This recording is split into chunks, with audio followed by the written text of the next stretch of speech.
Hello বন্ধুরা, ভয়ের দুনিয়ায় তোমাদেরকে স্বাগতম।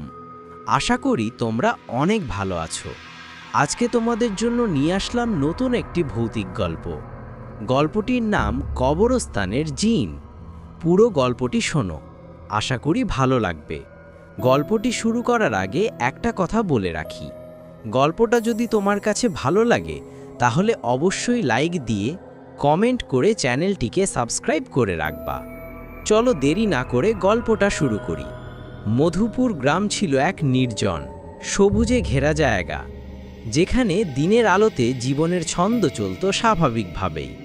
কৃষকেরা মাঠে কাজ করত, বাচ্চারা খেলাধুলায় মেতে থাকত, আর গ্রামের পথে ঘাটে মানুষের হাসি গল্পে জায়গাটা জীবন্ত হয়ে উঠত। কিন্তু সূর্য ডুবে গেলে, যখন আকাশে অন্ধকার নেমে আসত, তখন মধুপুরের সেই চেনা পরিবেশ যেন পাল্টে যেত। বিশেষ করে গ্রামের উত্তর প্রান্তে অবস্থিত শতাব্দী প্রাচীন কবরস্থানের কাছাকাছি এলেই এক অজানা ভয় সবাইকে গ্রাস করত।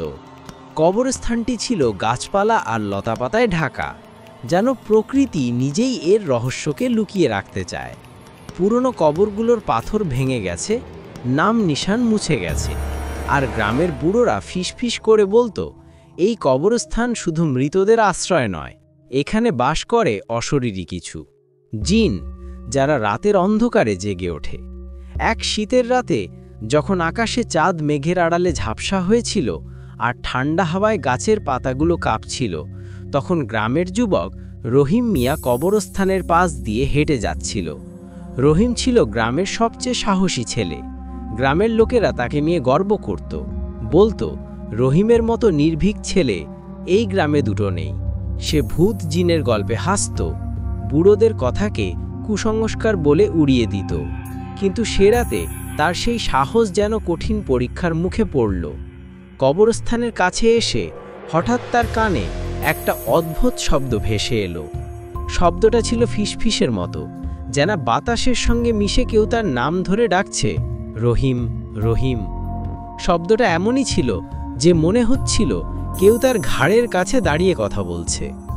রহিম থমকে দাঁড়ালো, তার বুকের ভেতর ধুকপুক শুরু হয়ে গেল।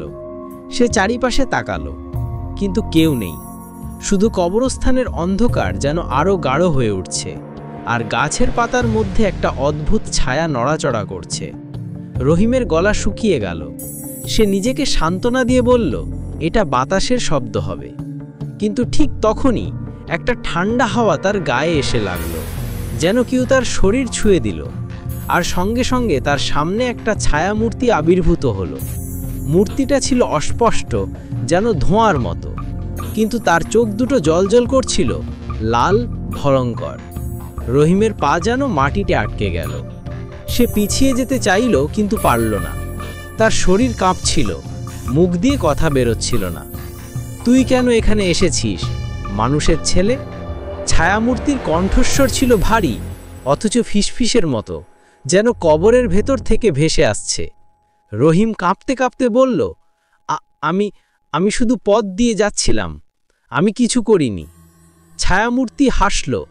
হাসিটা ছিল ভয়ঙ্কর, অমানুষিক।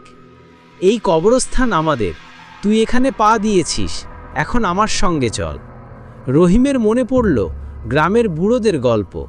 তারা বলেছিল, জিনেরা মানুষের সঙ্গে খেলা করে, তাদের ভয় দেখায়, কখনো কখনো তাদের নিয়ে যায় অজানা জগতে। রহিমের মাথায় তখন একটাই চিন্তা, কিভাবে এখান থেকে পালানো যায়। সে শুনেছিল জিনেরা ধর্মীয় মন্ত্র শুনলে ভয় পায়। সে দ্রুত মনে মনে সূরা পড়তে শুরু করল, কিন্তু জিনটা যেন তার মনের কথা বুঝতে পারল। তোর মন্ত্র আমার কিছু করতে পারবে না বলে সে আরও কাছে এগিয়ে এলো। তার চোখের লাল আভা যেন রহিমের মনকে গ্রাস করতে চাইল। রহিমের শরীর ঘামে ভিজে গেল, তার হাত পা অবশ হয়ে এলো। ঠিক তখনই দূর থেকে মসজিদের আজানের শব্দ ভেসে এলো। আজানের সুর বাতাসে ছড়িয়ে পড়তেই জিনের মুখে একটা অদ্ভুত ভাব ফুটে উঠল। তার জ্বলন্ত চোখ দুটো যেন ম্লান হয়ে গেল। সে ধীরে ধীরে পিছিয়ে গেল, আর একটা কুয়াশার মতো অন্ধকারে মিশে গেল। রহিমের পা তখন মুক্ত হলো। সে আর এক মুহূর্ত দাঁড়ালো না, দৌড়ে গ্রামের দিকে ছুটল। পিছনে ফিরে তাকানোর সাহসও তার ছিল না। পরদিন সকালে রহিমের গল্প গ্রামে ছড়িয়ে পড়ল। কেউ বলল এটা তার কল্পনা, কেউ বলল জিনের গল্প সত্যি। গ্রামের বুড়োরা মাথা নেড়ে বলল, আমরা তো আগেই বলেছিলাম ওই কবরস্থানে রাতে যাওয়া ঠিক নয়। তারপর থেকে রহিম আর কখনো রাতে কবরস্থানের ধারে কাছে যায়নি। গ্রামের মানুষও সন্ধ্যার পর ওই পথে নিয়ে চলত। কিন্তু কবরস্থানের জিনের গল্প মধুপুর গ্রামে আজও জীবন্ত। রাতের অন্ধকারে যখন বাতাস থমকে যায়, তখনও কেউ কেউ শুনতে পায় একটা ফিস ফিস, যেন কেউ নাম ধরে রাখছে, রহিম, রহিম। আর কবরস্থানের গাছের ছায়ায় যেন কিছু একটা নড়াচড়া করে, অপেক্ষা করে পরবর্তী দুঃসাহসিক আগন্তুকের জন্য। বন্ধুরা, গল্পটা কেমন লাগলো কমেন্টে জানিয়ে যেতে কিন্তু ভুল না। আর সম্পূর্ণ গল্প শোনার জন্য তোমাকে অসংখ্য ধন্যবাদ।